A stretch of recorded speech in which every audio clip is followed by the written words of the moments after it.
Punjabi radio USA ਸੁਣ ਰਹੇ ਸਾਰੇ ਹੀ ਮਾਣਯੋਗ ਅਤੇ ਸਤਿਕਾਰਤ ਸਰੋਤਿਆਂ ਨੂੰ ਪਿਆਰ ਸਤਿਕਾਰ ਸਹਿਤ ਤੇ ਨਿੱਘੀ ਜਿਹੀ ਸਤਿ ਸ੍ਰੀ ਅਕਾਲ। ਸਭ ਨੂੰ ਜੀ ਨੂੰ ਆਖਦੇ ਹਾਂ। ਸੋਤੇ ਪ੍ਰੋਗਰਾਮ ਦੇ ਵਿੱਚ ਆਪ ਸਭ ਦਾ ਨਿੱਘਾ ਸਵਾਗਤ ਹੈ।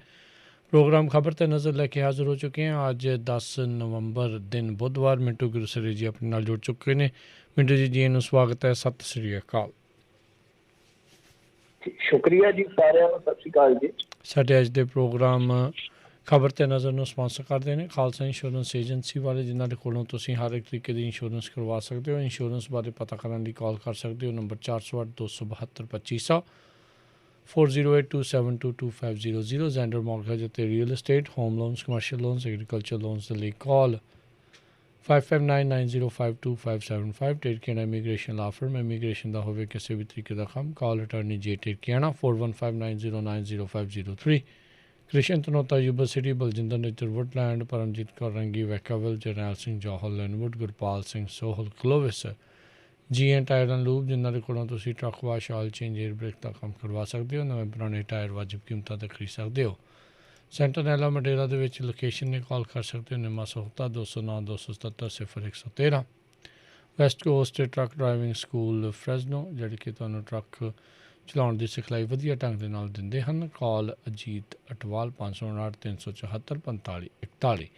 ਇਹਨਾਂ ਸਾਰਿਆਂ ਦਾ ਧੰਨਵਾਦ। ਜੇਕਰ ਤੁਸੀਂ ਜਾਂ ਕੋਈ ਹੋਰ ਕਾਰੋਬਾਰ ਇਸ ਪ੍ਰੋਗਰਾਮ ਨੂੰ ਸਪਾਂਸਰ ਕਰਨਾ ਚਾਹੁੰਦੇ ਹੋ, ਸੰਪਰਕ ਕਰ ਸਕਦੇ ਹੋ ਨੰਬਰ 408 722 7698 ਦੇ ਉੱਤੇ। ਮਿੰਟੂ ਜੀ, ਗੱਲਬਾਤ ਦਾ ਸਿਲਸਿਲਾ ਸ਼ੁਰੂ ਕਰਦੇ ਜਾਈਏ। ਰਾਜਨੀਤਿਕ ਬਲਾਸਟ, ਅੱਧੀ ਰਾਤ ਅਸਤੀਫਾ ਤੇ ਸ਼ਾਮ ਤੋਂ ਪਹਿਲਾਂ ਵਿਧਾਇਕਾਂ ਦੀ ਜੁਆਇਨਿੰਗ। ਹਾਂਜੀ ਬਿਲਕੁਲ, ਯਾਨੀ ਭੌਂਕੇ ਰਾਤ ਨਹੀਂ ਪੈਣ ਦਿੱਤੀ ਤੇ ਜਿਹੜੀ ਬੀਬੀ ਰੂਬੀ ਆ ਉਹ ਚਲੇ ਗਈ ਆ ਕਾਂਗਰਸ ਦੇ ਵਿੱਚ।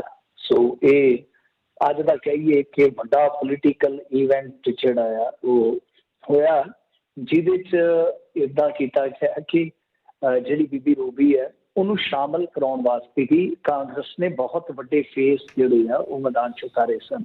ਯਾਨੀ ਚਰਨਜੀਤ ਸਿੰਘ ਚੰਨੀ, ਖੁਦ CM ਪ੍ਰਧਾਨ ਸਿੱਧੂ ਸਾਹਿਬ। ਤਾਂ ਇੱਕ ਤਰ੍ਹਾਂ ਨਾਲ ਕਹਿ ਲਓ ਕਿ ਇਹ ਜਿਹੜੀ ਬੁਨਿਆਦ ਸੀਗੀ ਉਹ ਰਾਤੀਓਂ ਹੀ ਸਾਰੀ ਤਿਆਰ ਕਰ ਦਿੱਤੀ ਗਈ ਸੀ, ਕਿਉਂਕਿ ਕੱਲ ਆਪਾਂ ਰਮਨ ਬਹਿਲ ਜੀ ਦਾ ਜ਼ਿਕਰ ਕੀਤਾ ਸੀਗਾ ਕਿ ਰਮਨ ਬਹਿਲ ਜਿਹੜੇ ਕਿ ਰਵਾਇਤੀ ਰਾਜਨੀਤਿਕ ਫੈਮਿਲੀ 'ਚੋਂ ਆ, ਉਹ ਕਿਵੇਂ ਆਮ ਆਦਮੀ ਪਾਰਟੀ 'ਚ ਚਲੇ ਗਏ। ਤਾਂ ਇੱਕ ਝਟਕਾ ਸੀਗਾ ਕਾਂਗਰਸ ਵਾਸਤੇ, ਝਟਕਾ ਸੀ। ਤਾਂ ਉਹਨਾਂ ਨੇ ਭਰਪਾਈ ਵਜੋਂ ਫਿਰ ਦਿਨ ਵੀ ਜਿਹੜਾ ਉਹ ਅਗਲਾ ਹੀ ਚੁਣਿਆ ਨੈਕਸਟ। ਤਾਂ ਇਹ ਗੱਲਬਾਤ ਜਿਹੜੀ ਆ ਉਹ ਦੇਰ ਸ਼ਾਮ ਸਾਰੀ ਇਹਨਾਂ ਦੀ ਪੁੱਗ ਗਈ, ਸਾਰਾ ਕੁਛ ਹੈ ਜਿਹੜਾ ਮੁਕਾ ਲਿਆ। ਉਸ ਤੋਂ ਬਾਅਦ ਫਿਰ ਬੀਬੀ ਰੂਬੀ ਨੇ ਦੇਰ ਰਾਤ ਮੇਰੇ ਖਿਆਲ ਦੇ ਨਾਲ 11 ਸਾਢੇ 11 ਵਜੇ ਅਸਤੀਫਾ ਜਿਹੜਾ ਉਹ ਆਪਣਾ ਪੋਸਟ ਕਰ ਦਿੱਤਾ। ਅੱਜ ਕੱਲ੍ਹ ਤੁਹਾਨੂੰ ਪਤਾ ਹੀ ਹੈ ਨਾ ਕਿ ਸਾਰਾ ਕੁਛ ਫੇਸਬੁੱਕ, ਟਵਿੱਟਰ ਵਗੈਰਾ 'ਤੇ ਹੀ ਚੱਲਦਾ ਆ। ਤਾਂ ਉਸ ਤੋਂ ਬਾਅਦ ਸਵੇਰੇ ਸੁਰਖੀਆਂ ਬਣੀਆਂ ਤੇ ਸ਼ਾਮ ਪੈਂਦਿਆਂ ਬੀਬੀ ਰੂਬੀ ਜਿਹੜੀ ਹੈ ਉਹ ਇਹਨਾਂ ਨੂੰ ਛੱਡ ਕੇ ਆਮ ਆਦਮੀ ਪਾਰਟੀ ਵਾਲਿਆਂ ਨੂੰ ਕਾਂਗਰਸ ਦੇ ਵਿੱਚ ਚਲੇ ਗਏ। ਸੋ ਇਹ ਸਾਰਾ ਘਟਨਾਕ੍ਰਮ ਸੀ। ਬੀਬੀ ਨੇ ਫਿਰ ਤੁਹਾਨੂੰ ਪਤਾ ਹੀ ਹੈ ਜਿਵੇਂ ਸਿਆਸਤਦਾਨ ਕਰਦੇ ਹੁੰਦੇ ਆ, ਉਸੇ ਤਰ੍ਹਾਂ ਦੀ ਬਿਆਨਬਾਜ਼ੀ ਵੀ ਕੀਤੀ। ਉਹ ਕਹਿੰਦੀ ਕਿ ਮੈਂ ਤੇ ਬਹੁਤ ਪ੍ਰਭਾਵਿਤ ਹੋਈ ਹਾਂ ਚੰਨੀ ਸਾਹਿਬ ਦੇ ਕੰਮ ਤੋਂ, ਕਿਉਂਕਿ ਜੋ ਕੇਜਰੀਵਾਲ ਦੀ ਸਰਕਾਰ 49 ਦਿਨਾਂ 'ਚ ਨਹੀਂ ਸੀ ਕਰ ਸਕੀ, ਉਹ ਇਹਨਾਂ ਨੇ 50 ਦਿਨ 'ਚ ਕੀਤਾ। ਮਤਲਬ ਕਿ ਕਿੱਥੇ ਤੁਹਾਨੂੰ ਯਾਦ ਹੈ ਨਾ, Delhi model, Delhi model, Delhi model, Delhi model. ਹੁਣ ਕਹਿੰਦੇ ਕਿ ਨਹੀਂ, ਪੰਜਾਬ ਮਾਡਲ। ਸੋ ਸਾਰੇ ਰੰਗ ਜਿਹੜੇ ਆ ਬਦਲ ਜਾਂਦੇ। ਤੁਹਾਨੂੰ ਪਤਾ ਜਦੋਂ ਦਲ ਬਦਲ ਜਾਂਦੇ ਨੇ ਤਾਂ ਫਿਰ ਇਹਨਾਂ ਦੇ ਨਾਲ ਭਗਵੰਤ ਮਾਨ ਬਾਰੇ ਵੀ ਕਿਹਾ, ਜਿਨ੍ਹਾਂ ਨੂੰ ਇਹ ਕਹਿੰਦੇ ਸੀਗੇ ਕਿ ਭਗਵੰਤ ਮਾਨ ਨੂੰ CM ਫੇਸ ਐਲਾਨੋ ਜੀ ਸਪੋਰਟ ਪੂਰੀ ਕਰਦੇ ਸੀਗੇ ਠੋਕੇ। ਕਹਿੰਦੇ ਕਿ ਭਗਵੰਤ ਮਾਨ ਖੁਦ ਪਾਰਟੀ ਤੋਂ ਨਾਰਾਜ਼ ਆ, ਪੰਜਾਬ ਦੇ MLA ਨੂੰ ਬੋਲਣ ਦਾ ਮੌਕਾ ਨਹੀਂ ਮਿਲਦਾ। ਇਸ ਤੋਂ ਇਲਾਵਾ ਉਹਨਾਂ ਕਿਹਾ ਕਿ ਮੇਰੇ ਖਿਲਾਫ ਬੋਲਣ ਲਈ ਆਮ ਆਦਮੀ ਪਾਰਟੀ ਕੋਲ ਕੋਈ ਮੁੱਦਾ ਨਹੀਂ ਜੇ ਹੈਗਾ। ਹਾਲਾਂਕਿ ਹਰਪਾਲ ਸਿੰਘ ਚੀਮਾ ਬੋਲੇ ਸਨ, ਕਹਿੰਦੇ ਕਿ ਸਾਡੀ ਛੋਟੀ ਭੈਣ ਆ, ਜਿੱਥੇ ਜਾਵੇ ਸੁਖੀ ਵਸੇ। ਤੇ ਨਾਲ ਕਾਂਗਰਸ ਨੂੰ ਕਿਹਾ ਕਿ ਇਹਨੂੰ ਟਿਕਟ ਹੁਣ ਦੁਬਾਰਾ ਬਠਿੰਡਾ ਰੂਰਲ ਤੋਂ ਹੀ ਦਿਆ ਜੇ, ਬਠਿੰਡਾ ਦਿਹਾਤੀ ਤੋਂ ਦਿਆ ਜੇ, ਦੇਖੋ ਕਿਤੇ ਧੋਖਾ ਨਾ ਕਰ ਦੇਣਾ।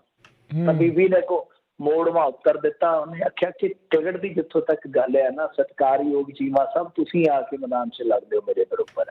ਤਾਂ ਦੇਖੋ ਕਿ ਕੁਝ ਘੰਟਿਆਂ ਦੇ ਅੰਦਰ ਅੰਦਰ ਹੀ ਸਾਥੀ ਕਿਵੇਂ ਖੈਬਰਨ ਲੈ ਪਏ। ਬਾਕੀ ਤੁਹਾਨੂੰ ਪਤਾ ਹੀ ਆ ਕਿ ਆਮ ਆਦਮੀ ਪਾਰਟੀ ਦੇ ਇੰਨੇ ਬੰਦੇ ਝੜ ਗਏ ਚੁਣੇ ਨੁਮਾਇੰਦੇ, ਮੇਰੇ ਖਿਆਲ ਦੇ ਨਾਲ ਪੱਤਝੜ ਦੇ ਵਿੱਚ ਇੱਕ ਬੂਟੇ ਤੋਂ ਇੰਨੇ ਪੱਤੇ ਵੀ ਨਹੀਂ ਝੜਦੇ। 9-10 ਇਹਨਾਂ ਦੇ ਵਿਧਾਇਕ, 2 MP, ਸਭ ਕੁਛ ਜਿੱਦਾਂ ਕਹਿ ਲਓ ਕਿ ਬਰਬਾਦ ਹੋ ਗਿਆ ਥੋੜੇ ਜਿਹੇ ਵਕਤ ਦੇ ਵਿੱਚ ਹੀ। ਹੁਣ ਪਤਾ ਨਹੀਂ ਕੌਣ ਜ਼ਿੰਮੇਵਾਰ ਹੈ ਕੌਣ ਨਹੀਂ ਹੈ, ਪਰ ਇੱਕ ਵੱਡੀ ਚੋਟ ਕਹਿ ਲਓ, ਵੱਡਾ ਝਟਕਾ ਹੈ ਆਮ ਆਦਮੀ ਪਾਰਟੀ ਵਾਸਤੇ। ਔਰ ਕਿਤੇ ਨਾ ਕਿਤੇ ਇਹਦੀ ਜ਼ਿੰਮੇਵਾਰੀ ਜਿਹੜੀ ਹੈ ਨਾ ਉਹ ਵੱਡੀ ਲੀਡਰਸ਼ਿਪ ਤੇ ਜਾਏਗੀ। ਇੱਕ ਤੇ ਇਹ ਹੈ ਕਿ ਦੇਖੋ ਸਧਾਰਨ ਘਰਾਂ ਦੇ ਹੀ ਇਹ ਮੁੰਡੇ ਕੁੜੀਆਂ ਸਨ ਜਿਨ੍ਹਾਂ ਨੂੰ ਚੁਣ ਕੇ ਲਿਆਂਦਾ ਇਹਨਾਂ ਨੇ, ਫਿਰ ਉਹ ਅੱਜ ਦੀ ਰਾਜਨੀਤੀ 'ਚ ਕਿਵੇਂ ਘੁਲ ਮਿਲ ਗਏ। ਬਹੁਤ ਵੱਡਾ ਇੱਕ ਤਰ੍ਹਾਂ ਨਾਲ ਕਹਿ ਲਓ ਕਿ ਜਾਂ ਤਾਂ ਸਾਡਾ ਸਮਾਜਿਕ ਕ੍ਰਾਈਸਿਸ ਹੈ ਜਾਂ ਫਿਰ ਜਿਹੜੀ ਸਿਧਾਂਤਵਾਦੀ ਰਾਜਨੀਤੀ ਆ ਉਹਦੀ ਇੱਥੇ ਬਿਲਕੁਲ ਹੀ ਕਿੱਲਤ ਪੈ ਗਈ ਆ, ਬਿਲਕੁਲ ਹੀ ਥੋੜ ਹੋ ਗਈ ਆ। ਕਿਉਂਕਿ ਜੇ ਇਹੋ ਜਿਹੇ ਸੰਗਠਨ ਦੇ ਵਿੱਚ ਜੋ ਕਲੇਮ ਕਰਦਾ ਸੀਗਾ ਕਿ ਅਸੀਂ ਸਭ ਕੁਝ ਬਦਲ ਕੇ ਰੱਖ ਦਿਆਂਗੇ, ਉਹ ਆਪਣੇ ਚੁਣੇ ਹੋਏ ਨੁਮਾਇੰਦਿਆਂ ਦੀ ਸੋਚ ਹੀ ਨਹੀਂ ਬਦਲ ਪਾਉਂਦਾ। ਬਹੁਤ ਵੱਡਾ ਸੰਕਟ ਆ, ਬਹੁਤ ਵੱਡਾ ਸਵਾਲ ਆ। ਪਰ ਬਠਿੰਡਾ ਰੂਰਲ, ਮੈਂ ਹਮੇਸ਼ਾ ਤੁਹਾਨੂੰ ਦੱਸਦਾ ਹੁੰਦਾ ਕਿ ਹਲਕਿਆਂ ਦੀ ਕੀ ਸਥਿਤੀ ਹੁੰਦੀ ਹੈ ਤਾਂ ਕਿ ਤੁਹਾਨੂੰ ਵੀ ਅੰਦਾਜ਼ਾ ਹੋ ਜਾਵੇ। ਤਾਂ ਜਿਹੜੀ ਬਠਿੰਡਾ ਰੂਰਲ ਦਿਹਾਤੀ ਇਲਾਕੇ ਦੀ ਇਹਨਾਂ ਨੇ ਸੀਟ ਜਿੱਤੀ ਸੀ ਬੀਬੀ ਰੂਬੀ ਨੇ 2017 ਦੇ ਵਿੱਚ, ਉਦੋਂ ਇਹਨਾਂ ਨੇ ਖੜੀਆਂ ਸਨ 51,572 ਵੋਟਾਂ। ਵੋਟ ਸ਼ੇਅਰ ਬਣਦਾ 40.98, ਤਕਰੀਬਨ 41%। ਬਹੁਤ ਵੱਡਾ ਵੋਟ ਸ਼ੇਅਰ ਹੁੰਦਾ। ਜਦੋਂ ਤੁਸੀਂ 30 ਤੋਂ ਟੱਪ ਜਾਂਦੇ ਹੋ ਤਾਂ ਬਹੁਤ ਸਟਰੋਂਗ ਵੋਟ ਬੈਂਕ ਜਿਹੜਾ ਬਣਨਾ ਸ਼ੁਰੂ ਹੋ ਜਾਂਦਾ, ਚਾਹੇ ਕੋਈ ਪਾਰਟੀ ਹੈ ਚਾਹੇ ਕੋਈ ਕੈਂਡੀਡੇਟ ਆ। ਤੇ 40 ਜਿਹੜਾ ਉਹ ਆਪਾਂ ਕਹਿ ਸਕਦੇ 40 ਤੋਂ ਉੱਤੇ ਫਿਰ ਜਿੱਤ ਦੀਆਂ ਸੰਭਾਵਨਾ 50 ਤੋਂ ਉੱਤੇ ਤਾਂ ਫਿਰ ਬੱਲੇ ਆ। ਇਸ ਤਰ੍ਹਾਂ ਇਹਨਾਂ ਦੇ ਮੁਕਾਬਲੇ ਜੋ ਮੈਦਾਨ 'ਚ ਉਤਾਰੇ ਗਏ ਸਨ ਇੰਜੀਨੀਅਰ ਅਮਿਤ ਰਤਨ ਕੋਟਫੱਤਾ, ਮਹਿਜ਼ 35 ਕੁ ਵਰਿਆਂ ਦੇ ਸਨ ਉਸ ਟਾਈਮ। ਬੀਬੀ ਰੂਬੀ ਦੀ ਵੀ ਉਮਰ ਜਿਹੜੀ ਹੈ 28 ਕੁ ਸਾਲ ਸੀ। ਤਾਂ ਇਹਨਾਂ ਨੇ ਵੋਟਾਂ ਖੜੀਆਂ ਸਨ 40,794, ਇਹ ਅਕਾਲੀ ਦਲ ਤੋਂ ਸਨ। ਤਾਂ ਇਹ 40,794 ਤੋਂ ਪਛੜ ਗਏ, ਜਾਨੀ ਇਹਨਾਂ ਦਾ ਵੋਟ ਸ਼ੇਅਰ ਰਿਹਾ 32.41। ਤਾਂ ਤੀਸਰੇ ਨੰਬਰ ਤੇ ਸਨ ਇੰਡੀਅਨ ਨੈਸ਼ਨਲ ਕਾਂਗਰਸ ਦੇ ਹਰਵਿੰਦਰ ਸਿੰਘ ਲਾਡੀ, ਇਹ 51 ਸਾਲ ਦੇ ਸਨ। ਇਹਨਾਂ ਦੀਆਂ ਵੋਟਾਂ ਸੀਗੀਆਂ 28,939, ਤਕਰੀਬਨ ਇਹਨਾਂ ਦਾ ਵੋਟ ਸ਼ੇਅਰ ਜਿਹੜਾ ਸੀਗਾ ਉਹ 23% ਸੀ, ਯਾਨੀ ਬਹੁਤ ਪਿੱਛੇ ਰਹਿ ਗਏ। ਪਰ ਜੇ ਤੁਸੀਂ ਦੇਖੋਗੇ ਤਾਂ ਅਮਿਤ ਰਤਨ ਕੋਟਫੱਤਾ ਨੂੰ ਸ਼੍ਰੋਮਣੀ ਅਕਾਲੀ ਦਲ ਨੇ ਮੈਦਾਨ 'ਚ ਉਤਾਰ ਕੇ ਕਿਤੇ ਨਾ ਕਿਤੇ ਗਲਤੀ ਕੀਤੀ, ਕਿਉਂਕਿ ਦਰਸ਼ਨ ਸਿੰਘ ਕੋਟਫੱਤਾ ਨੇ 2012 ਦਾ ਇਲੈਕਸ਼ਨ ਜਿਹੜਾ ਉਹ ਤਕਰੀਬਨ 5-6 ਹਜ਼ਾਰ ਵੋਟ ਦੇ ਮਾਰਜਨ ਨਾਲ ਜਿੱਤਿਆ ਸੀਗਾ। ਸੋ ਕੈਂਡੀਡੇਟ ਬਦਲਣ ਦਾ ਕਿਤੇ ਨਾ ਕਿਤੇ ਸਿੱਧਾ ਨੁਕਸਾਨ ਹੋਇਆ। ਆਮ ਆਦਮੀ ਪਾਰਟੀ ਨੇ ਇੱਥੋਂ ਬਹੁਤ ਵੱਡਾ ਵੋਟ ਸ਼ੇਅਰ ਜਿੱਤਿਆ ਸੀਗਾ। ਕੀ ਆਮ ਆਦਮੀ ਪਾਰਟੀ ਦੀ ਜਿਹੜੀ ਉਹ ਵੋਟ ਆ ਉਹ ਨਾਲ ਆਮ ਆਦਮੀ ਪਾਰਟੀ ਦੇ ਜੁੜੀ ਰਹੇਗੀ? ਔਰ ਜੇ ਮੰਨ ਲਓ ਫਿਰ ਇੱਥੋਂ ਦਰਸ਼ਨ ਸਿੰਘ ਕੋਟਫੱਤਾ ਆ ਜਾਂਦੇ ਅਕਾਲੀ ਦਲ ਵੱਲੋਂ, ਤਾਂ ਕੀ ਇੱਧਰੋਂ ਮੁਕਾਬਲੇ 'ਚ ਜੇ ਬੀਬੀ ਰੂਬੀ ਹੋਏਗੀ ਤਾਂ ਕੀ ਤਕੋਨੀ ਟੱਕਰ ਹੋਏਗੀ ਜਾਂ ਦੋ ਰਵਾਇਤੀ ਪਾਰਟੀਆਂ ਭਿੜਨਗੀਆਂ? ਸੋ ਬਠਿੰਡੇ ਦਾ ਰੂਰਲ ਦਾ ਸਿਨਾਰੀਓ ਕੁਛ ਇਸ ਤਰ੍ਹਾਂ ਦਾ ਹੈ। ਜੀ ਛਾਲਾਂ ਵੱਜਣੀਆਂ ਸ਼ੁਰੂ ਆ ਤੇ ਪਤਾ ਹੀ ਇੱਥੋਂ ਲੱਗਦਾ ਆ ਵੀ ਰੁੱਤ ਵੋਟਾਂ ਦੀ ਆ ਗਈ ਆ। ਫਿਰੋਜ਼ਪੁਰ ਵਿੱਚ ਹਿੰਦੀ 'ਚ ਇੱਕ ਕਹਾਵਤ ਆ, ਮਤਲਬ ਵੀ ਯਾਰ ਕਿਸਕੇ ਖਾਏ ਪੀਏ ਖਿਸਕੇ। ਰਾਜਨੀਤੀ 'ਚ ਬਸ ਇਹੀ ਇੱਕ ਤਰ੍ਹਾਂ ਨਾਲ ਕਹਿ ਲਓ ਕਿ ਕਹਾਵਤ ਹੁਣ ਫਿੱਟ ਬਹਿੰਦੀ ਆ, ਜਿਹਦਾ ਲਾਭ ਜਿੱਥੇ ਹੈਗਾ ਮਿਲੀ ਜਾਵੇ ਠੀਕ ਆ, ਮਾੜੀ ਜੀ ਸੱਟ ਵੱਜੀ ਚਲੋ ਮਾੜਾ ਜਿਹਾ ਫੇਰ ਮਾਰਿਆ। ਜੀ ਫਿਰੋਜ਼ਪੁਰ ਵਿੱਚ ਕਿਸਾਨ ਅਤੇ ਅਕਾਲੀ ਆਗੂ ਹੋਏ ਆਮੋ ਸਾਹਮਣੇ, ਹੋ ਸਕਦਾ ਸੀ ਵੱਡਾ ਨੁਕਸਾਨ? ਦੇਖੋ ਨੁਕਸਾਨ ਦੀ ਸੰਭਾਵਨਾ ਮੇਰੇ ਖਿਆਲ ਦੇ ਨਾਲ ਮੈਂ ਤਾਂ ਤੁਹਾਨੂੰ 6-7 ਮਹੀਨਿਆਂ ਤੋਂ ਜਤਾ ਰਿਹਾ ਸੀ ਕਿ ਇਹ ਸਾਰਾ ਕੁਛ ਹੈ ਜਿਹੜਾ ਹੋ ਸਕਦਾ ਕਿਉਂਕਿ ਜ਼ਮੀਨੀ ਪੱਧਰ ਤੇ ਸੋਸ਼ਲ ਮੀਡੀਆ ਤੇ ਦੋ ਚੀਜ਼ਾਂ ਕਹਿ ਲਓ ਕਿ ਵੱਖ-ਵੱਖ ਦਿਖਦੀਆਂ ਨੇ। ਜ਼ਮੀਨੀ ਪੱਧਰ ਤੇ ਕੁਝ ਪਰਿਸਥਿਤੀਆਂ ਜਦੋਂ ਤੁਸੀਂ ਦੇਖਦੇ ਹੋ ਨੇੜੇ ਤੋਂ ਤੁਹਾਨੂੰ ਛੇਤੀ ਅੰਦਾਜ਼ਾ ਹੋ ਜਾਂਦਾ ਹੈ ਕਿ ਐਸੀ ਪਰਿਸਥਿਤੀ ਪੈਦਾ ਹੋ ਸਕਦੀ ਹੈ। ਸੋ ਟਕਰਾਅ ਜਿਹੜੇ ਅਸੀਂ ਵੇਖੇ ਹੀ ਆ, ਮੋਗੇ ਦੇ ਵਿੱਚ ਕੀ ਹੋਇਆ ਸੀਗਾ। ਸੋ ਇਹ ਫਿਰੋਜ਼ਪੁਰ ਦੇ ਵਿੱਚ ਇਉਂ ਵਾਪਰਿਆ ਹੈ ਕਿ ਦੇਖੋ ਪਹਿਲਾ ਪੱਖ ਤੇ ਇਹ ਹੈ ਕਹਾਣੀ ਦਾ ਕਿ 2-3 ਵੀਡੀਓਜ਼ ਨੇ ਅਲੱਗ-ਅਲੱਗ ਨੇ। ਮੇਰੀ ਆਦਤ ਹੈ ਨਹੀਂ ਕਿ ਇੱਕ ਪਾਸੇ ਦੀ ਗੱਲ ਕਰਕੇ ਇੱਕ ਵਰਗ ਨੂੰ ਖੁਸ਼ ਕਰ ਦਿਓ। ਇੱਕ ਵੀਡੀਓ ਦੇ ਵਿੱਚ ਕਿਸਾਨ ਆਗੂ ਜਿਹੜੇ ਹਰਨੇਕ ਸਿੰਘ ਮਹਿਮਾ ਬੜੇ ਪ੍ਰਸਿੱਧ ਹੋਏ ਨੇ, ਅੱਛੇ ਬੁਲਾਰੇ ਨੇ, ਅੱਛੇ ਸਵਾਲ ਕਰਤਾ ਵੀ ਨੇ। ਮੈਂ ਤੁਹਾਨੂੰ ਚੇਤਾ ਵੀ ਕਰਵਾ ਦਿੰਦਾ ਕੌਣ ਆ ਜਿਹੜਾ ਸ਼ਖਸ ਕਿਸਾਨਾਂ ਵੱਲੋਂ ਸੁਖਬੀਰ ਸਿੰਘ ਬਾਦਲ ਦੇ ਨਾਲ ਸਵਾਲ ਜਵਾਬ ਕਰਦਾ ਪਹਿਲੀ ਮਰਤਬਾ, ਉਹ ਸੀ ਮਹਿਮਾ ਸਾਹਿਬ। ਤਾਂ ਖੈਰ ਉਹ ਮਤਲਬ ਕਿ ਇੱਕ ਵੀਡੀਓ ਦੇ ਵਿੱਚ ਨਜ਼ਰ ਆਉਂਦਾ ਕਿ ਉਹ ਗੱਡੀ ਦੇ ਬੋਨਟ ਤੇ ਬਹਿ ਜਾਂਦੇ, ਪਰ ਗੱਡੀ ਨੂੰ ਫਿਰ ਹੌਲੀ ਹੌਲੀ ਹੌਲੀ ਸਪੀਡ ਦੇ ਕੇ ਭਜਾ ਲਿਆ ਜਾਂਦਾ। ਅੱਗੇ ਜਾ ਕੇ CCTV 'ਚ ਸਾਫ਼ ਨਜ਼ਰ ਆਉਂਦਾ ਕਿ ਗੱਡੀ ਤੋਂ ਇੱਕ ਬੋਨਟ ਦੀ ਸਾਈਡ ਤੇ ਬੰਦਾ ਜਿਹੜਾ ਉਹ ਡਿੱਗਦਾ, ਤਾਂ ਦੂਸਰੀ ਸਾਈਡ ਹਰਨੇਕ ਸਿੰਘ ਮਹਿਮਾ। ਇਹ ਦੋ ਘਟਨਾਵਾਂ ਜਿਹੜੀਆਂ ਨੇ ਉਹ ਕੈਮਰੇ 'ਚ ਕੈਦ ਹੋਈਆਂ ਨੇ। ਤਾਂ ਇੱਕ ਥਾਂ ਤੇ ਗੱਡੀ ਟੁੱਟਦੀ ਵੀ ਨਜ਼ਰ ਆਉਂਦੀ ਹੈ, ਤਾਂ ਦੂਸਰੀ ਪਾਸੇ ਜੇ ਤੁਸੀਂ ਦੇਖੋਗੇ ਤਾਂ ਗੱਡੀ ਦੇ ਵਿੱਚੋਂ ਹਵਾਈ ਫਾਇਰ ਵੀ ਹੋ ਰਿਹਾ ਹੈ। ਇਹ ਦੋਵਾਂ ਪਾਸਿਆਂ ਦੀਆਂ ਕਹਾਣੀਆਂ ਨੇ। ਤਾਂ ਕਹਾਣੀ ਕੁਝ ਇਸ ਤਰ੍ਹਾਂ ਹੈ ਕਿ ਬੀਬਾ ਬਾਦਲ ਉੱਥੇ ਪਹੁੰਚੀ ਸੀ ਫਿਰੋਜ਼ਪੁਰ ਦੇ ਵਿੱਚ, ਇਹਨਾਂ ਦੀ ਲੀਡਰਸ਼ਿਪ ਸਵੇਰ ਤੋਂ ਹੀ ਕਹਿ ਲਓ ਕਿ ਕਿਸਾਨਾਂ ਦੇ ਸਾਹਮਣੇ ਹੈ, ਕਿਉਂਕਿ ਉਹਨਾਂ ਦਾ ਦੋਸ਼ ਇਹ ਹੈ, ਜੇ ਤੁਸੀਂ ਹੁਣੇ ਵੀ ਬੀਬਾ ਬਾਦਲ ਦੀ ਸਟੇਟਮੈਂਟ ਦੇਖੋਗੇ ਤਾਂ ਉਹ ਕੀ ਕਹਿ ਰਹੇ ਨੇ ਕਿ ਅਕਾਲੀ ਆਗੂਆਂ ਤੇ ਹਮਲਾ ਕਰਨ ਵਾਲੇ ਕਾਂਗਰਸੀ ਗੁੰਡਿਆਂ ਖਿਲਾਫ ਕੇਸ ਦਰਜ ਹੋਵੇ, ਇਹ ਕਹਿ ਰਹੇ ਆ। ਹਾਲਾਂਕਿ ਹਰਨੇਕ ਸਿੰਘ ਮਹਿਮਾ ਜਿਹੜਾ ਉੱਥੇ ਨਰੋਲ ਆਗੂ ਹੈ, ਪਰੰਤੂ ਇਹਨਾਂ ਦਾ ਕਹਿਣਾ ਹੈ ਕਿ ਨਾਲ ਕੁਝ ਕਿਸਾਨਾਂ ਦੇ ਭੇਸ ਦੇ ਵਿੱਚ ਕਾਂਗਰਸੀ ਆਏ ਸੀ, ਜਿਹੜਾ ਕਿ ਅਕਸਰ ਇਲਜ਼ਾਮ ਤੁਹਾਨੂੰ ਪਤਾ ਹੀ ਹੈ ਰਾਜਨੀਤਿਕ ਧਿਰਾਂ ਲਾਉਂਦੀਆਂ ਨੇ। ਜਦਕਿ ਹਰਨੇਕ ਸਿੰਘ ਮਹਿਮਾ ਹੋਰਾਂ ਦਾ ਕਹਿਣਾ ਸੀਗਾ ਕਿ ਸਵੇਰ ਤੋਂ ਅਸੀਂ ਇੱਥੇ ਆਏ ਹੋਏ ਹਾਂ, ਸਵੇਰ ਤੋਂ ਸਾਨੂੰ ਇਹ ਨਾਰਾ ਲਾਉਣਾ ਸ਼ੁਰੂ ਕਰਦੇ ਆ ਕਿ ਤੁਹਾਡੀ ਗੱਲਬਾਤ ਕਰਾਵਾਂਗੇ, ਅਸੀਂ ਕੁਛ ਨਹੀਂ ਕਰਨਾ, ਅਸੀਂ ਜਸਟ ਸਵਾਲ ਜਵਾਬ ਕਰਨੇ ਸਨ ਬੀਬਾ ਬਾਦਲ ਦੇ ਨਾਲ। ਪਰ ਜਦੋਂ ਇਹਨਾਂ ਨੇ ਤਾਲਾ ਮਾਰਿਆ ਦੇ ਕੇ ਟਾਈਮ, ਤਾਂ ਅੰਤ ਦੇ ਵਿੱਚ ਫਿਰ ਅਸੀਂ ਆਪਣਾ ਰੋਸ ਪ੍ਰਦਰਸ਼ਨ ਜਿਹੜਾ ਹੈ ਸ਼ੁਰੂ ਕੀਤਾ। ਤੇ ਉਹ ਇਨ ਬਿਟਵੀਨ ਕਹਿ ਲਓ ਕਿ ਮੀਨਵਾਲ ਜਦੋਂ ਇਹ ਸਾਰਾ ਕੁਛ ਚੱਲ ਰਿਹਾ ਸੀਗਾ, ਇਸ ਦਰਮਿਆਨ ਕਿ ਗੱਡੀਆਂ ਜਿਹੜੀਆਂ ਆ ਜਾਂਦੀਆਂ, ਉਹ ਕਿਤੇ ਨੋਨੀ ਮਾਨ ਦੀ ਗੱਡੀ ਪਿੱਛੇ ਰਹਿ ਗਈ ਸੀਗੀ, ਤੇ ਉਸ ਗੱਡੀ ਦੇ ਅੱਗੇ ਆਏ ਜਿੱਥੋਂ ਇਹ ਸਾਰੀ ਕਹਾਣੀ ਜਿਹੜੀ ਸਟਾਰਟ ਹੋਈ ਆ। ਤਾਂ ਇੱਕ ਪਾਸੇ ਹੁਣ ਕਿਸਾਨ ਮੰਗ ਕਰ ਰਹੇ ਨੇ ਕਿ ਭਾਈ ਦੇਖੋ ਇਹਨਾਂ ਤੇ 307 ਦਾ ਮੁਕੱਦਮਾ ਦਰਜ ਕੀਤਾ ਜਾਣਾ ਚਾਹੀਦਾ, ਦੂਜੇ ਪਾਸੇ ਅਕਾਲੀ ਆਗੂ ਕਹਿ ਰਹੇ ਨੇ ਕਿ ਭਾਈ ਇਹਨਾਂ ਤੇ ਮੁਕੱਦਮਾ ਦਰਜ ਕਰੋ ਕਿਉਂਕਿ ਇਹਨਾਂ ਨੇ ਗੱਡੀ ਦੀ ਵੀ ਭੰਨ ਤੋੜ ਕੀਤੀ ਆ ਤੇ ਇਹਨਾਂ ਨੇ ਸਾਨੂੰ ਸੱਟਾਂ ਮਾਰਨ ਦਾ ਵੀ ਯਤਨ ਕੀਤਾ ਹੈ। ਸੋ ਆਹ ਦੋਨੇ ਪੱਖ ਨੇ, ਦੋਹੇ ਚੀਜ਼ਾਂ ਜਿਹੜੀਆਂ ਨੇ ਸਾਹਮਣੇ ਆ ਰਹੀਆਂ। ਦੇਖੋ ਗੱਲ ਇਹ ਆ ਕਿ ਜੇ ਕਿਸਾਨ ਆਗੂ ਬੋਨਟ ਤੇ ਚੜ੍ਹ ਗਏ ਸਨ ਤਾਂ ਗੱਲਬਾਤ ਕਰਕੇ ਜੇ ਮਾਮਲਾ ਨਜਿੱਠ ਲਿਆ ਜਾਂਦਾ, ਜਾਂ ਪੁਲਿਸ ਉੱਥੇ ਕਿਉਂਕਿ ਕੋਲ ਹੀ ਖੜੀ ਸੀ, ਉਹ ਹੱਲ ਕਰਵਾ ਦਿੰਦੀ ਤਾਂ ਬਿਹਤਰ ਸੀ। ਜਿਸ ਤਰੀਕੇ ਨਾਲ ਗੱਡੀ ਦੌੜਾਈ ਗਈ ਆ ਉਹ CCTV 'ਚ ਸਾਫ਼ ਨਜ਼ਰ ਆਉਂਦਾ, ਭਾਵੇਂ ਉਹ ਡਰ ਕੇ ਆ ਜਿਵੇਂ ਮਰਜ਼ੀ ਆ, ਉਹ ਕੋਈ ਜਾਨੀ ਨੁਕਸਾਨ ਹੋ ਜਾਂਦਾ ਤਾਂ ਬਹੁਤ ਕਹਾਣੀ ਖਰਾਬ ਹੋ ਜਾਣੀ ਸੀਗੀ। ਔਰ ਇਹਦਾ ਅਸਰ ਜਿਹੜਾ ਸਿੱਧਾ ਕਿਸਾਨ ਮੋਰਚੇ ਤੇ ਪੈਣਾ। ਮੈਂ ਤੁਹਾਨੂੰ 6 ਮਹੀਨੇ 7 ਮਹੀਨੇ ਪਹਿਲਾਂ ਉਦੋਂ ਅਗਾਹ ਕੀਤਾ ਸੀ ਜਦੋਂ ਸ਼ਾਇਦ ਕੋਈ ਵੀ ਗੱਲ ਨਹੀਂ ਸੀ ਕਰ ਰਿਹਾ ਕਿ ਹੇਠਲੇ ਪਾਸੇ ਜਦੋਂ ਤੁਸੀਂ ਵੇਖੋਗੇ ਤਸਵੀਰ ਦੇ ਤਾਂ ਇਹ ਤੁਹਾਨੂੰ ਸਾਫ਼ ਨਜ਼ਰ ਆ ਜਾਏਗਾ ਕਿ ਆਪਣੇ ਬੰਦੇ ਹੀ ਆਪਣਿਆਂ ਨਾਲ ਲੜਨਗੇ। ਤਾਂ ਅੱਜ ਮੈਂ ਤੁਹਾਨੂੰ ਇੱਕ ਗੱਲ ਹੋਰ ਕਹਿਣਾ ਕਿ ਇਹਦਾ ਅਸਰ ਕਿਸਾਨੀ ਅੰਦੋਲਨ ਤੇ ਪੈਣਾ ਸਟਾਰਟ ਹੋ ਜਾਏਗਾ। ਕਿਉਂ? ਉਹਦਾ ਵੱਡਾ ਕਾਰਨ ਇਹ ਆ ਕਿ ਅਕਾਲੀ ਹੋਣ ਚਾਹੇ ਕਾਂਗਰਸੀ ਹੋਣ, ਉਹਨਾਂ ਦਾ ਜਿਹੜਾ ਕੱਢ ਰਿਹਾ ਉਹ ਵੀ ਕਿਸਾਨ ਆ। ਤਾਂ ਜੇ ਇਸ ਤਰ੍ਹਾਂ ਪਾਰਟੀਆਂ ਫਿਰ ਅੰਦਰ ਖਾਤੇ ਸੁਨੇਹੇ ਲਾ ਕੇ, ਜਿਵੇਂ ਉੱਥੇ ਸਟਰੈਂਥ ਦੀ ਜ਼ਰੂਰਤ ਹੈ, ਤਾਂ ਆਪੋ ਆਪਣੇ ਕਾਡਰ ਨੂੰ ਰੋਕਣਾ ਸ਼ੁਰੂ ਕਰ ਦੇਣਗੀਆਂ, ਤਾਂ ਫਿਰ ਮਾਮਲਾ ਤੁਹਾਨੂੰ ਪਤਾ ਹੀ ਉਹ ਅਸਰਕਾਰ ਹੋਏਗਾ।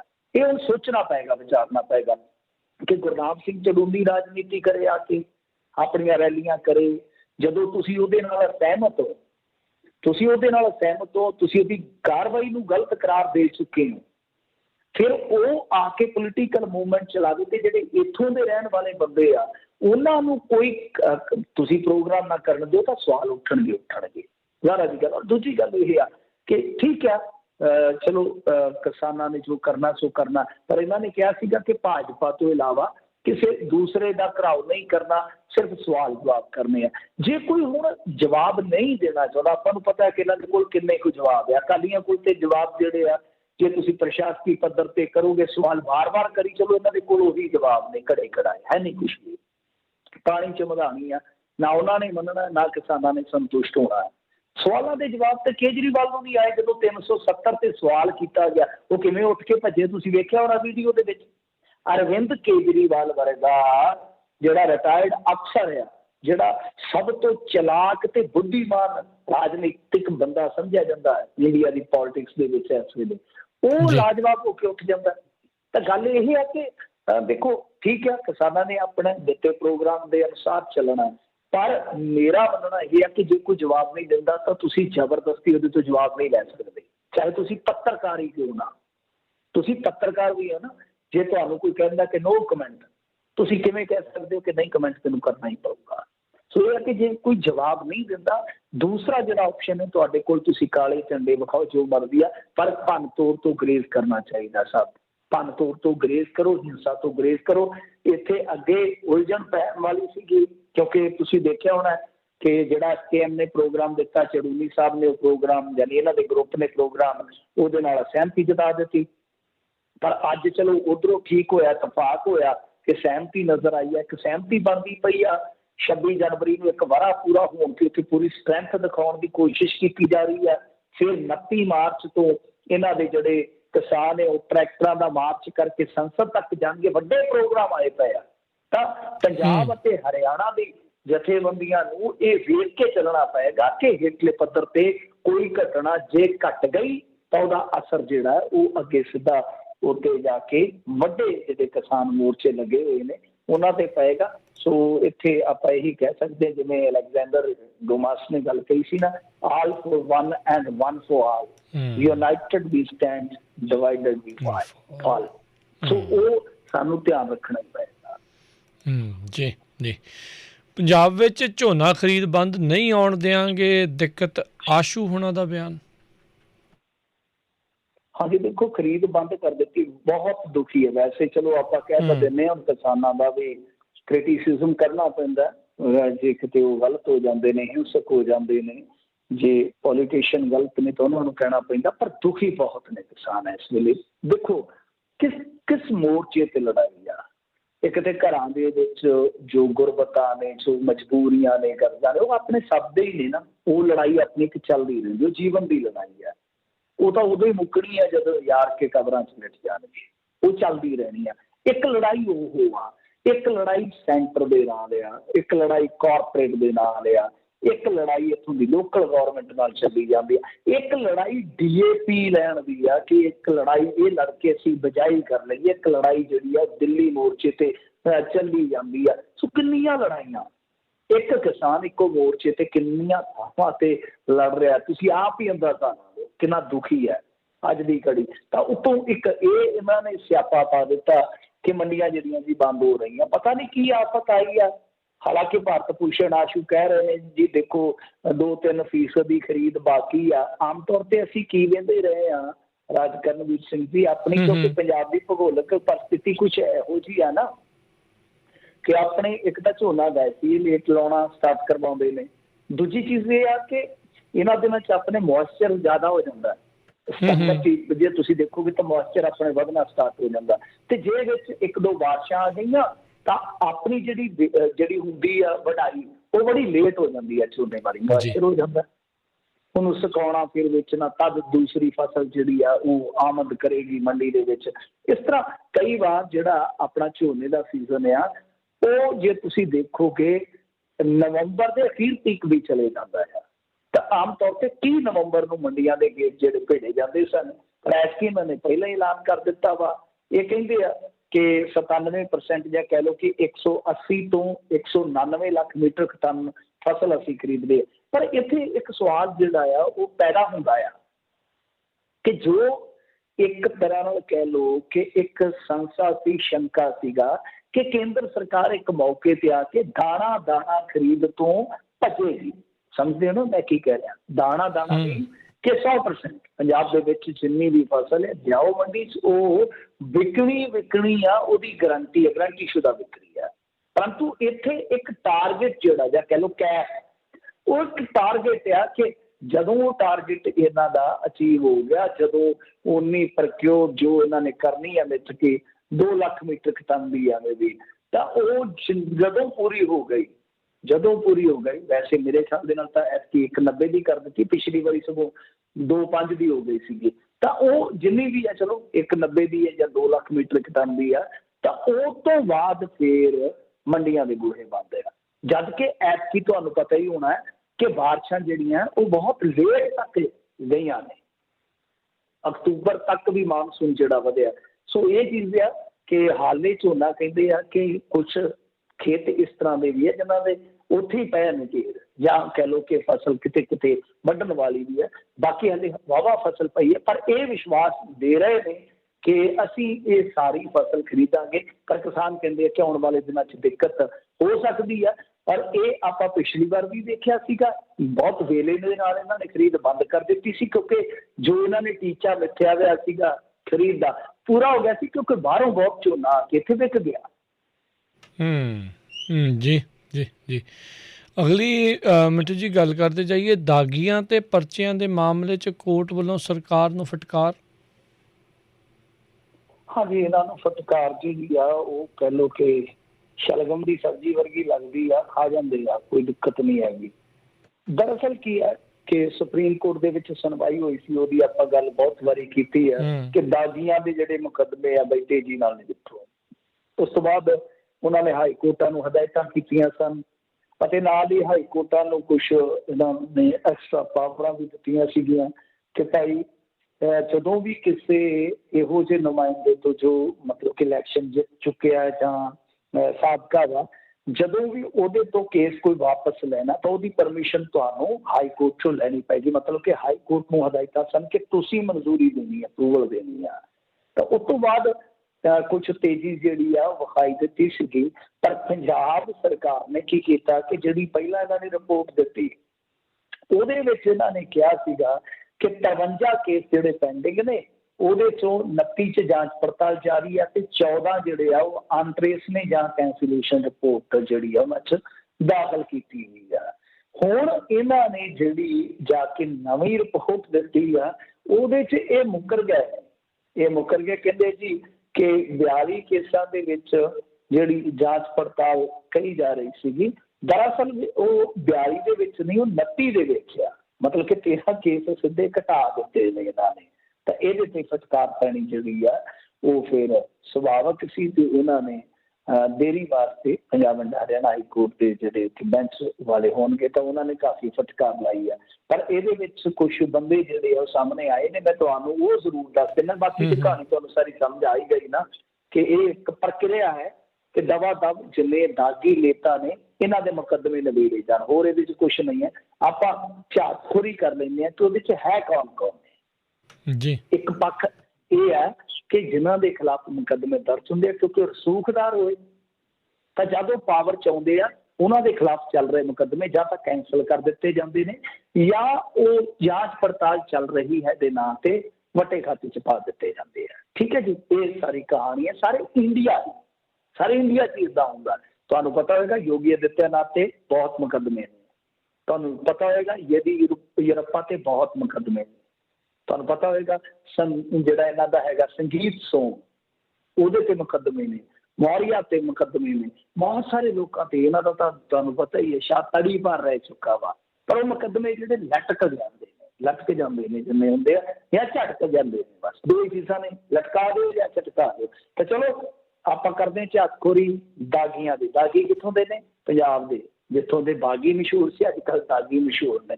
ਸੋ ਕਰੋ ਨਜ਼ਰ, ਗੁਲਜ਼ਾਰ ਸਿੰਘ ਰਣੀਕੇ, ਮਲਕੀਤ ਸਿੰਘ, ਅਨਿਲ ਜੋਸ਼ੀ, ਸੁਖਪਾਲ ਸਿੰਘ ਖਹਿਰਾ, ਸਿਮਰਨਜੀਤ ਸਿੰਘ ਬੈਂਸ, ਕੁਲਤਾਰ ਸਿੰਘ ਸ਼ਾਇਦ ਸੰਧਵਾ, ਮਾਸਟਰ ਬਲਦੇਵ ਸਿੰਘ, ਪ੍ਰੇਮ ਸਿੰਘ ਚੰਦੂ ਮਾਜਰਾ, ਹਰਿੰਦਰਪਾਲ ਸਿੰਘ ਚੰਦੂ ਮਾਜਰਾ ਪਿਓ ਪੁੱਤ, ਦਿਦਾਰ ਸਿੰਘ ਭੱਟੀ, ਸੁਰਜੀਤ ਸਿੰਘ ਰਖੜਾ, ਨਿਰਮਲ ਸਿੰਘ, ਨਰੇਸ਼ ਕਟਾਰੀਆ, ਜੋਗਿੰਦਰ ਸਿੰਘ ਜਿੰਦੂ, ਅਜੀਤ ਸਿੰਘ ਕੁਹਾੜ, ਇਹ ਹੁਣ ਸੰਸਾਰ ਦੇ ਵਿੱਚ ਨਹੀਂ ਹੈ, ਪਵਨ ਕੁਮਾਰ ਟੀਨੂ, ਗੁਰਪ੍ਰਤਾਪ ਸਿੰਘ ਵਡਾਲਾ, ਬਲਤੇਜ ਸਿੰਘ ਖਹਿਰਾ, ਬਲਦੇਵ ਸਿੰਘ ਧਾਲੀਵਾਲ, ਬਲਵਿੰਦਰ ਸਿੰਘ ਬੈਂਸ, ਬਲਜਿੰਦਰ ਕੌਰ, ਬਲਜਿੰਦਰ ਸਿੰਘ ਭੂੰਦੜ, ਅਜੀਤਿੰਦਰ ਸਿੰਘ ਮੋਫਰ ਆ ਗਏ ਸ਼ਾਇਦ, ਸੁਖਵਿੰਦਰ ਸਿੰਘ ਔਲਖ, ਜਗਦੀਪ ਸਿੰਘ, ਸਰਬਜੀਤ ਸਿੰਘ ਮੱਕੜ, ਬਾਬੂ ਪ੍ਰਕਾਸ਼ ਚੰਦ ਗਰਗ, ਸੁਖਬੀਰ ਸਿੰਘ ਬਾਦਲ ਸਾਹਿਬ ਪ੍ਰਧਾਨ ਜੀ ਵੀ ਹੈਗੇ ਨੇ, ਜਨਮੇਜਾ ਸਿੰਘ ਸੇਖੋ, NK ਸ਼ਰਮਾ, ਦਲਜੀਤ ਸਿੰਘ ਚੀਮਾ, ਇੱਕ ਵਿਕਰਮਜੀਤ ਸਿੰਘ ਮਜੀਠੀਆ, ਹਰਪਾਲ ਚੀਮਾ, ਮੀਤ ਏਅਰ, ਭਗਵੰਤ ਮਾਨ, ਮਨਜੀਤ ਸਿੰਘ ਬਿਲਾਸਪੁਰੀਆ, ਕੁਲਵੰਤ ਸਿੰਘ ਪੰਡੋਰੀ, ਅਮਰਜੀਤ ਸਿੰਘ ਸੰਦੋਆ, ਜੈ ਕਿਸ਼ਨ ਰੋੜੀ, ਸਰਬਜੀਤ ਕੌਰ ਮਾਨੂਕੇ ਤੇ ਵਿਰਸਾ ਸਿੰਘ ਵਲਟੋਆ। ਮੇਰੇ ਖਿਆਲ ਦੇ ਨਾਲ ਵਿਰਸਾ ਸਿੰਘ ਵਲਟੋਆ ਦਾ ਕੇਸ ਜਿਹੜਾ ਉਹ ਨਿਬੜ ਗਿਆ ਕਿਉਂਕਿ ਸਭ ਤੋਂ ਪੁਰਾਣਾ ਸੀ ਇੰਡੀਆ ਦੇ ਵਿੱਚ ਦਾਗੀਆਂ ਦੇ ਕੇਸਾਂ 'ਚ। ਤਾਂ ਇਹਨਾਂ ਨੇ ਫਿਰ ਉਹਦੀ ਚਾਰਜਸ਼ੀਟ ਜਿਹੜੀ ਹੈ ਦੁਬਾਰਾ ਤੋਂ ਫਾਈਲ ਕੀਤੀ ਤੇ ਉਸ ਤੋਂ ਬਾਅਦ ਮਾਮਲਾ ਜਿਹੜਾ ਉਹ ਨਿਬੜ ਗਿਆ ਸੀਗਾ ਜੀ। ਬਚੇ ਕਿੰਨੇ ਕਾ ਸਾਰੇ ਤਾਂ ਤੁਸੀਂ ਆਲਮੋਸਟ ਗਣਾ ਦਿੱਤੇ ਆ ਜਿੰਨੇ ਕੁ ਸਾਰਿਆਂ ਨੂੰ ਨਾ ਪਤਾ ਹੁੰਦੇ ਆ। ਅਗਲੀ ਮਿੰਟੂ ਜੀ ਗੱਲ ਕਰ ਲਈਏ, ਯੂਪੀ ਵਿੱਚ ਮੁਸਲਿਮ ਨੌਜਵਾਨ ਦੀ ਹਿਰਾਸਤੀ ਮੌਤ ਦੀ ਜਿਹੜੀ ਆ ਉਹ ਬਣੀ ਵਿਵਾਦ। हाँ जी, देखो ताज़ा अपडेट ये है कि यूपी ਦੇ ਇੱਕ ਪੱਤਰਕਾਰ ਤੋਂ ਮੈਂ ਥੋੜ੍ਹੀ ਜਿਹੀ ਜਾਣਕਾਰੀ ਲਈ ਸੀ। ਉਹ ਕਹਿੰਦੇ ਕਿ ਜਿਹੜਾ ਬੱਚੇ ਦਾ ਪਿਤਾ ਸੀਗਾ, ਮਤਲਬ ਕਿ ਜੋ ਕਸਟੋਡੀਅਨ ਡੈਥ ਹੈ, ਉਹ ਪੀੜਤ ਪਰਿਵਾਰ ਜਿਹੜਾ ਉਹ ਇੱਕ ਤਰ੍ਹਾਂ ਨਾਲ ਲਿਖ ਕੇ ਦੇ ਗਿਆ ਕਿ ਉਹ ਮਤਲਬ ਕਿ ਸਟ੍ਰੈਸ ਦੇ ਵਿੱਚ ਸੀ ਤੇ ਉਹਨੇ ਫਾਂਸੀ ਲਗਾ ਲਈ ਹੈ। ਪਰ ਇਹ ਬਹੁਤ ਜ਼ਿਆਦਾ ਚਰਚਿਤ ਹੋਈ, ਬਹੁਤ ਜ਼ਿਆਦਾ ਗੱਲ ਫੈਲੀ ਹੈ। ਵੈਸੇ ਵੀ ਤੁਸੀਂ ਦੇਖੋਗੇ ਯੂਪੀ ਦਾ ਆਪਣਾ ਇਹੋ ਜਿਹਾ ਇੱਕ ਇਤਿਹਾਸ ਹੈ, ਔਰ ਇਹ ਮੈਂ ਨਹੀਂ ਕਹਿੰਦਾ, ਇਹ ਕਹਿੰਦੇ ਨੇ ਅੰਕੜੇ ਜਿਹੜੇ ਕਿ ਇਹਨਾਂ ਨੇ ਅਗਸਤ ਦੇ ਵਿੱਚ ਮੇਰੇ ਖਿਆਲ ਦੇ ਨਾਲ ਰੱਖੇ ਸਨ ਸੰਸਦ ਦੇ ਵਿੱਚ। ਉਹਦੇ 'ਚ ਇਹਨਾਂ ਨੇ ਕਿਹਾ ਸੀਗਾ ਕਿ 5221 people died in judicial custody in last 3 years, 348 died in police custody. ਇਹ ਕੀ ਕਹਿੰਦੇ ਨੇ ਕਿ 5221 ਮਾਮਲੇ ਜਿਹੜੇ ਆ ਉਹ ਜੁਡੀਸ਼ੀਅਲ ਕਸਟਡੀ ਦੇ ਮੌਤ ਦੇ ਆ 3 ਸਾਲਾਂ ਦੇ, ਉਹਦੇ 'ਚੋਂ 348 ਪੁਲਿਸ ਕਸਟਡੀ 'ਚ, ਮਤਲਬ ਕਿ ਪੁਲਿਸ ਦੀ ਹਵਾਲਾਤ ਦੇ ਵਿੱਚ।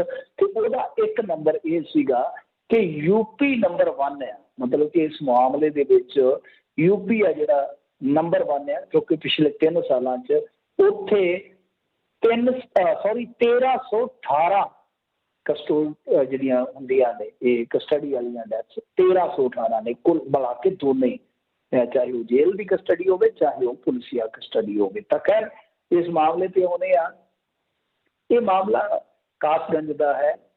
ਉੱਥੇ ਹੋਇਆ ਕੀ ਹੈ ਕਿ ਅਲਤਾਫ ਨਾਂ ਦਾ ਇੱਕ ਨੌਜਵਾਨ ਜਿਹੜਾ ਕਿ ਟਾਈਲਾਂ ਵਗੈਰਾ ਲਾਉਂਦੇ ਆ ਨਾ, ਫਰਸ਼ ਵਗੈਰਾ, ਇਹ ਕੰਮ ਕਰਦਾ ਸੀਗਾ ਤੇ ਕਿਸੇ ਦੇ ਘਰੇ ਕੰਮ ਕੀਤਾ ਸੀ ਤੇ ਉਹਨਾਂ ਦੀ ਲੜਕੀ ਗਾਇਬ ਹੋ ਗਈ। ਇਹਦੇ ਤੇ ਦੋਸ਼ ਲੱਗਾ ਕਿ ਲੜਕੀ ਭਜਾ ਕੇ ਲੈ ਗਿਆ ਵਾ। ਫਿਰ ਇਹਨਾਂ ਨੇ ਆਪ ਹੀ ਪੇਸ਼ ਕਰਾਇਆ ਸੀਗਾ, ਕੱਲ ਪੇਸ਼ ਕਰਾਇਆ ਤੇ ਅੱਜ ਇਹ ਖਬਰ ਆ ਗਈ ਕਿ ਉਹ ਮੁੰਡਾ ਜਿਹੜਾ ਉਹ ਟੂਟੀ ਨਾਲ ਫਾਹ ਲੈ ਕੇ ਮਰ ਗਿਆ। ਆ ਜਿਹੜੀਆਂ ਹੁੰਦੀਆਂ ਨੇ ਨਾ ਵਾਸ਼ਰੂਮ ਜਾਂ ਉੱਥੇ ਵਾਸ਼ਰੂਮ ਤਾਂ ਕਹਿਣਾ ਹੀ ਨਹੀਂ ਚਾਹੀਦਾ, ਹਵਾਲਾਤ ਦੇ ਵਿੱਚ ਸੜਿਆਂਦ ਮਾਰਦਾ ਟਾਇਲਟ ਹੁੰਦਾ, ਓਪਨ ਟਾਇਲਟ ਹੁੰਦਾ, ਕੋਈ ਛੋਟੀ ਛੋਟੀ ਕੰਧ ਹੁੰਦੀ ਆ। ਕਹਿੰਦੇ ਕਿ ਉਹਦੇ 'ਚ ਗਿਆ ਇਹਨੇ ਆਪਣੀ ਗੁੱਡੀ ਜਿਹੜੀ ਉਹ ਹੁੰਦੀ ਹੈ ਨਾ, ਜਿੱਦਾਂ ਜੈਕਟ ਦੇ ਵਿੱਚ ਉਹ ਜਵਾਕ ਪਾ ਲੈਂਦੇ ਨੇ, ਉਹ ਟੋਪੀ ਜਿਹੀ ਹੁੰਦੀ ਹੈ, ਉਹਦੇ 'ਚੋਂ ਉਹ ਕੱਢਿਆ ਨਾੜਾ ਜਿਹਾ ਜਿਹੜਾ ਹੁੰਦਾ, ਉਹਦੇ ਨਾਲ ਟੂਟੀ ਨਾਲ ਇਹਨੇ ਫਾਹ ਲੈ ਲਿਆ। ਹੁਣ ਉਹਦੇ ਨਾਲ ਇੱਕ ਉਹ ਜਿਹੜੀ ਛੋਟੀ ਜਿਹੀ ਰੱਸੀ ਹੁੰਦੀ ਆ ਗਿੱਟਕ ਦੀ, ਮੇਰੇ ਖਿਆਲ ਦੇ ਨਾਲ ਤੁਸੀਂ ਵੀ ਪਾਉਂਦੇ ਹੋਵੋਗੇ ਰਾਜਕਰਨਵੀਰ ਸਿੰਘ ਜੀ, ਤੁਸੀਂ ਵੀ ਸੁੱਖ ਨਾਲ ਮੁੰਡੇ ਖੁੰਡੇ ਹੀ ਹੋ, ਉਹ ਹੁੱਡੀ ਜੀ ਦੇ ਵਿੱਚ ਕਿੰਨੀ ਕੁ ਲੰਮੀ ਹੋਏਗੀ ਰੱਸੀ ਮੈਨੂੰ ਦੱਸੋ। ਨੰਬਰ 1 ਇਹ ਗੱਲ ਆ। ਦੂਜੀ ਗੱਲ ਇਹ ਕਿ ਟੂਟੀ ਜਿਹੜੀ ਉਹ ਇੱਕ, ਹਾਂਜੀ 1-2 ਫੁੱਟ ਉੱਚੀ ਆ ਸਾਰੀ ਟੂਟੀ। ਉਹ ਕੀ ਬੰਦੇ ਦਾ ਕੱਦ ਅੱਧਾ ਫੁੱਟ ਆ, ਹੱਦ ਹੋ ਗਈ ਆ। ਔਰ ਕਮਾਲ ਦੀ ਗੱਲ ਆ, ਮੈਂ ਖਾਸੀਆਂ ਉੱਥੇ ਦੀਆਂ ਵੈਬਸਾਈਟਾਂ ਨੂੰ ਫੋਲੋ ਕੀਤਾ, ਇੱਕ ਵੀਡੀਓ ਉਹਦੀ ਸਾਰੀ ਟੂਟੀ ਦੀ ਆ। ਵੀਡੀਓ ਦੇ ਵਿੱਚ ਤਾਂ ਜਿਹੜੀ ਨਾਲੀ ਆ ਉਹ ਬਿਲਕੁਲ ਠੀਕ ਆ, ਟੂਟੀ ਤੇ ਬਿਲਕੁਲ ਨਾਲੀ ਉਹ ਠੀਕ ਆ, ਤੇ ਜਿਹੜੀਆਂ ਫੁਟੇਜ ਨੇ ਉਹਦੇ ਵਿੱਚ ਉਹ ਟੁੱਟੀ ਦਿਖਾਈ ਆ। ਇੰਨੀ ਜਲਦੀ ਠੀਕ ਹੋ ਗਈ ਜਾਂ ਗੜਬੜ ਕਿੱਥੇ ਸਮਝ ਤੋਂ ਪਰੇ ਆ। ਤੇ ਇੱਕ ਫੋਟੋ ਦੇ ਵਿੱਚ ਜੋ ਟਾਇਲਟ ਆ ਬੜਾ ਗੰਦਾ ਨਜ਼ਰ ਆ ਰਿਹਾ, ਜਦਕਿ ਵੀਡੀਓ ਦੇ ਵਿੱਚ ਕਲੀਨ ਨਜ਼ਰ ਆ ਰਿਹਾ। ਤਾਂ ਸਾਫ਼ ਤੌਰ ਤੇ ਨਜ਼ਰ ਆਉਂਦਾ ਰਬੜ ਦੀ ਟੂਟੀ ਯਾਰ, ਕਮਾਲ ਦੀ ਗੱਲ ਹੈ, ਰਬੜ ਦੀ ਟੂਟੀ ਆ। ਹਾਲਾਂਕਿ ਪਹਿਲਾਂ ਪਰਿਵਾਰ ਨੇ ਦੋਸ਼ ਲਾਏ ਕਿ ਇਹਨਾਂ ਨੇ ਹੱਤਿਆ ਕਰ ਦਿੱਤੀ ਆ, ਪਰ ਬਾਅਦ ਦੇ ਵਿੱਚ ਹੁਣ ਲੈਟਰ ਵੀ ਜਿਹੜਾ ਆ ਉਹ ਮੈਂ ਵੇਖਿਆ ਜਿਹਦੇ ਤੇ ਉਹਨਾਂ ਨੇ ਅੰਗੂਠਾ ਲਾਇਆ ਹੋਇਆ ਇਹਦੇ ਪਿਤਾ ਨੇ ਕਿ ਸਟੈਪ ਦੇ ਵਿੱਚ ਸੀ। ਪਰ ਹੋ ਸਕਦਾ ਕਿਉਂਕਿ ਇੱਥੇ ਤੇ ਉਹ ਤੁਹਾਨੂੰ ਪਤਾ ਹੀ ਆ, ਜਿਹੜਾ ਮਾਰਿਆ ਸੀਗਾ ਇੱਥੋਂ US ਦੇ ਵਿੱਚ ਹੀ ਰਹਿੰਦਾ ਸੀ, ਖਰਗੋਸ਼ੀ ਸੀ ਸ਼ਾਇਦ ਉਹਦਾ ਨਾਮ, ਉਹਦੇ ਮੁੰਡੇ ਨੇ ਵੀ ਗਾਂ ਫਿਰ ਮੰਨ ਲਿਆ ਸੀਗਾ। ਮੰਨਣ ਦਾ ਕੀ ਹੈ, ਜਸਟਿਸ ਲੋਇਆ ਦੇ ਮੁੰਡੇ ਨੇ ਵੀ ਕਹਿ ਦਿੱਤਾ ਸੀਗਾ ਕਿ ਇੱਦਾਂ ਹੀ ਹੋਇਆ ਭਾਈ। ਨਾ ਫਿਰ ਆਪਦੇ ਟੱਬਰ ਵੀ ਦੇਖਣੇ ਆ ਨਾ, ਬਹੁਤ ਕੁਛ ਵੇਖਿਆ ਜਾਂਦਾ। ਪਰ ਆਪਾਂ ਯੂਪੀ ਪੁਲਿਸ ਦੇ ਰੰਗ ਢੰਗ ਜਿਹੜੇ ਆ ਉਹ ਅੱਛੀ ਤਰ੍ਹਾਂ ਵੇਖੇ ਆ। ਦੁਬੇ ਨੂੰ ਕੌਣ ਭੁੱਲ ਸਕਦਾ ਹੈ। ਜੀ ਜੀ। ਜਾਂਦੇ ਜਾਂਦੇ ਗੱਲ ਕਰ ਲਈਏ, ਵਿਰਾਟ ਕੋਹਲੀ ਦੀ ਕੁੜੀ ਨੂੰ ਜਿਹੜੀਆਂ ਧਮਕੀਆਂ ਦੇਣ ਵਾਲਾ ਗ੍ਰਿਫਤਾਰ। ਹਾਂਜੀ ਦੇਖੋ, ਮੈਂ ਨਾ ਹੈਰਾਨ ਆ, ਜੀ ਕਰਦਾ ਇੰਨੀਆਂ ਲਾਹਨਤਾਂ ਪਾਵਾਂ ਇਹਨਾਂ ਦੇ ਲੇਖਾਂ ਤੇ। ਮੈਂ ਥੋੜੇ ਦਿਨ ਪਹਿਲਾਂ ਪਰਸੋਂ ਚੌਥ ਹੀ ਸ਼ਾਇਦ ਇੱਕ ਬਹੁਤ ਵੱਡੇ ਨਿਊਜ਼ ਪੋਰਟਲ ਤੇ ਇੱਕ ਆਰਟੀਕਲ ਪੜ੍ਹ ਰਿਹਾ ਸੀਗਾ ਜਿਹਦੇ ਵਿੱਚ ਇੱਕ ਮਾਣਯੋਗ ਜਰਨਲਿਸਟ ਬੜੇ ਹੁਬ ਕੇ ਹਵਾਲਿਆਂ ਦੇ ਨਾਲ ਕਹਿ ਰਹੇ ਸੀਗੇ ਕਿ ਦੇਖੋ ਜੀ ਜਿਹੜਾ ਪਹਿਲਾ ਧਮਕੀਬਾਜ਼ ਆ ਉਹ ਆਪਣੇ ਇੱਥੋਂ ਦਾ ਨਹੀਂ, ਉਹ ਸ਼ਾਇਦ ਪਾਕਿਸਤਾਨ ਵੱਲ ਇਸ਼ਾਰਾ ਕਰ ਰਿਹਾ ਸੀਗਾ ਕਿ ਉਹਦਾ ਟਵਿੱਟਰ ਅਕਾਊਂਟ ਹੈ ਜਿਹੜਾ ਬਾਹਰੋਂ ਚੱਲਦਾ ਪਿਆ। ਪਰ ਅੱਜ ਜੋ ਟ੍ਰੇਸਿੰਗ ਹੋਈ ਆ, ਜੋ ਇਹਨਾਂ ਨੇ ਖੁਲਾਸਾ ਕੀਤਾ, ਉਹ ਹੈਰਾਨ ਕਰਦਾ ਹੈ ਕਿ ਇੱਕ ਬੰਦੇ ਨੂੰ ਇਹਨਾਂ ਨੇ ਟ੍ਰੇਸ ਕਰਕੇ ਫੜਿਆ ਵਾ ਹੈਦਰਾਬਾਦ ਤੋਂ। ਤਾਂ ਇਹਦਾ ਨਾਮ ਹੈਗਾ ਰਾਮ ਨਗੇਸ਼ ਸ਼੍ਰੀਨਿਵਾਸ ਅਕੂਵਾਥਨੀ, ਤੇ ਹੁਣ ਪਾਕਿਸਤਾਨੀ ਨਹੀਂ ਹੈ, ਅਕੂਵਾਥਨੀ ਹੈ। ਰਾਮ ਨਗੇਸ਼ ਸ਼੍ਰੀਨਿਵਾਸ। ਔਰ ਇਸ ਬੰਦੇ ਨੇ ਕੀ ਕਰਤੂਤ ਕੀਤੀ ਆ ਸਭ ਨੂੰ ਪਤਾ। ਬੱਚੀ ਫੁੱਲ ਭਰ ਬੱਚੀ ਉਹਨੂੰ ਜਿਸ ਤਰ੍ਹਾਂ ਦੀ ਧਮਕੀ ਦਿੱਤੀ ਆ, ਉਹਨੂੰ ਇੱਥੇ ਰਿਪੀਟ ਕਰਦੇ ਹੀ ਸ਼ਰਮ ਆਉਂਦੀ ਹੈ। ਮਹਿਜ਼ 23 ਸਾਲ। ਔਰ ਪੜ੍ਹਾਈ ਦੇਖੋ ਸਭ ਹੈਰਾਨ ਹੋ ਜਾਓਗੇ। IIT हैदराबाद चों BTech करी है। ਦੱਸੋ IIT चों BTech ਤੁਸੀਂ ਸਮਝਦੇ ਹੋ ਨਾ ਕਿੰਨੀ ਵੱਡੀ ਡਿਗਰੀ ਹੈ ਅੱਜ ਦੇ ਦੌਰ ਦੇ ਵਿੱਚ। ਕਿਸੇ ਬੱਚੇ ਵੱਲੋਂ ਇਹ ਡਿਗਰੀ ਹਾਸਲ ਕਰਨਾ ਇੱਕ ਸੁਪਨਾ ਆ। ਤਾਂ ਇੱਥੇ ਇਹ ਜਿਹੜਾ ਮਾਮਲਾ ਹੈ ਉਹ ਤੁਹਾਨੂੰ ਸਾਫ਼ ਤੌਰ ਤੇ ਦੱਸਦਾ ਕਿ ਜਿਹੜਾ ਸਾਡੀ ਰਾਜਨੀਤੀ ਨੇ ਜ਼ਹਿਰ ਬੋਇਆ ਸੀ ਸਾਡੀ ਇੱਥੋਂ ਦੀ ਬਹੁਤ ਇਤਿਹਾਸਕ ਜ਼ਮੀਨ ਦੇ ਵਿੱਚ, ਵਿਭਿੰਨਤਾ ਵਾਲੀ ਜ਼ਮੀਨ ਦੇ ਵਿੱਚ ਜਿਹੜਾ ਇਹਨਾਂ ਨੇ ਜ਼ਹਿਰ ਦਾ ਖੇਤ ਬੋਇਆ ਸੀਗਾ, ਬੀਜਿਆ ਸੀਗਾ, ਉਹਦੀਆਂ ਬੱਲੀਆਂ ਬਣ ਗਈਆਂ ਨੇ। ਉਹਦੀਆਂ ਹੁਣ ਕਹਿ ਲਓ ਕਿ ਬੱਲੀਆਂ ਦੀਆਂ ਜਿੱਦਾਂ ਕਰੀਏ ਨਾ ਧਿਆਈਆਂ ਹੋ ਗਈਆਂ, ਆਟਾ ਬਣ ਗਿਆ। ਉਹ ਆਟਾ ਖਾ ਕੇ ਨਾ ਇਹਨਾਂ ਦੇ ਦਿਮਾਗਾਂ 'ਚ ਜ਼ਹਿਰ ਭਰ ਗਿਆ। ਤਾਂ ਤੁਸੀਂ ਸਮਝ ਲਓ ਕਿ ਇਹੋ ਜਿਹੇ ਇੰਜੀਨੀਅਰ ਟਾਈਪ ਦੇ ਬੰਦੇ ਨੇ, ਪੜ੍ਹੇ ਲਿਖੇ ਸਾਫਟਵੇਅਰ ਇੰਜੀਨੀਅਰ ਹੈਗੇ, ਇਹ ਬੰਦੇ ਇਸ ਤਰ੍ਹਾਂ ਦੀ ਮਾਨਸਿਕਤਾ ਜਾਂ ਇਸ ਤਰ੍ਹਾਂ ਦੇ ਮਾਈਂਡਸੈਟ ਨਾਲ ਚੱਲ ਰਹੇ ਆ। ਹੇਠਲੇ ਪੱਧਰ ਤੇ ਜੋ ਇੱਥੋਂ ਦਾ ਮੀਡੀਆ ਜਾਂ ਜੋ ਇੱਥੋਂ ਦੇ ਰਾਜਨੀਤਿਕ ਬੰਦੇ ਪਸਾਰ ਰਹੇ ਨੇ, ਉਹ ਕਿੰਨੇ ਲੋਕਾਂ ਨੂੰ ਪਾਗਲ ਬਣਾ ਚੁੱਕਾ ਹੈ। ਮਤਲਬ ਕਿ ਕਿੰਨੇ ਲੋਕ ਨੇ ਜਿਹੜੇ ਸੋਚ ਹੀ ਨਹੀਂ ਰਹੇ ਕਿ ਅਸੀਂ ਵੋਟ ਕਿਹਨੂੰ ਪਾਉਣੀ ਆ, ਵੋਟ ਅਸੀਂ ਵਿਕਾਸ ਨੂੰ ਪਾਉਣੀ ਆ ਜਾਂ ਵੋਟ ਅਸੀਂ ਵਿਨਾਸ਼ ਨੂੰ ਪਾਉਣੀ ਆ। ਵਿਨਾਸ਼ ਕਾਲੇ ਵਿਪਰੀਤ ਬੁੱਧੇ, ਸਭ ਨੂੰ ਪਤਾ ਹੀ ਹੈ ਨਾ, ਇੱਥੇ ਵਿਪਰੀਤ ਬੁੱਧੀ ਹੋਈ ਪਈ ਹੈ। ਜੀ ਜੀ, ਸ਼ੁਕਰੀਆ ਮਿੰਟੂ ਜੀ, ਮਿਲਦੇ ਹਾਂ ਜੀ ਅਗਲੀ ਵਾਰ। ਧੰਨਵਾਦ, ਸਤਿ ਸ਼੍ਰੀ ਅਕਾਲ ਜੀ। ਸਤਿ ਸ੍ਰੀ ਅਕਾਲ ਜੀ। ਤੇ ਇੱਥੇ ਪ੍ਰੋਗਰਾਮ ਦੀ ਸਮਾਪਤੀ। ਅਗਲੀ ਵਾਰ ਤੱਕ ਲਈ ਇਜਾਜ਼ਤ। ਮੇਰੇ ਵੱਲੋਂ ਵੀ ਸਭ ਨੂੰ ਪਿਆਰ ਭਰੀ ਸਤਿ ਸ਼੍ਰੀ ਅਕਾਲ। ਸੁਣਦੇ ਰਹੋ ਪੰਜਾਬੀ ਰੇਡੀਓ USA।